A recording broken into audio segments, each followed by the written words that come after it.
खालिस्तान के लिए जो रेफरेंडम है उसका दूसरा मरहला शुरू हो गया है और वहां पे वोटिंग शुरू हो गई है। और जो सिख लोग हैं बरादरी, वो लंदन में और यूरोप के मुख्तलिफ शहरों में रेफरेंडम में हिस्सा ले रहे हैं। इस पर लंदन में हमारे दोस्त हैं, सीनियर सहाफी अमजद चोई साहब, वो मौजूद है। मैं कह जरा उनसे अपडेट ले कि क्या है। अमजद साहब, क्या अपडेट है रेफरेंडम के हवाले से? जी राना साहब, खालिस्तान तहरीक के रेफरेंडम का ये दूसरा मरहला था जिसको साउथ हॉल के अंदर मुनक़द किया गया। यहाँ पर दो गुरुद्वारे थे, सिंह सभा और गुरु बाबा नानक दरबार। यहाँ पे सैकड़ों की तादाद में मर्द, ख़वातीन और बच्चों ने शिरकत की। बहुत जोश और जज्बा था। आपको हम ये नारे भी सुना रहे हैं।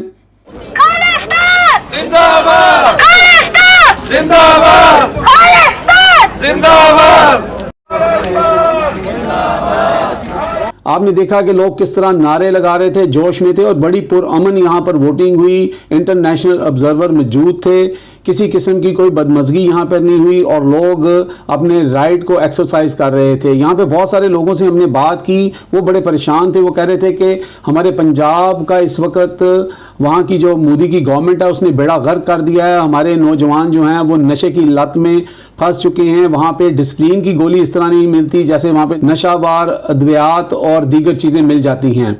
तो इसी तरह किसानों के साथ जो जुल्म और ज़्यादती हो रही है उसका गुस्सा लोगों में पाया जा रहा था। और एक बहुत ही दिलचस्प बात हम अपने नाज़रीन को यहाँ बताते चलें कि इस दफ़ा जो T20 में पाकिस्तान ने इंडिया को हराया है, हमेशा साउथ हॉल के अंदर जहाँ पंजाबी, सिख और पाकिस्तानी रहते हैं वहाँ पे हमेशा हार और जीत के बाद एक जंगो जदल का माहौल होता था। लेकिन इस दफ़ा सिख कम्युनिटी ने पाकिस्तानियों के साथ मिलकर जश्न मनाया इंडिया की हार का। और इंडिया के बाहर होने पर भी वहाँ पर इस दफ़ा कोई रंजो गम नहीं है। यही वो वजह है कि लोग इस वक्त ये जो गवर्नमेंट है इससे बदज़न हैं। और सिख कम्युनिटी इसीलिए ये रेफरेंडम करा रही है कि उन्हें अपना मुल्क चाहिए जिसका नाम उन्होंने खालिस्तान रखा है।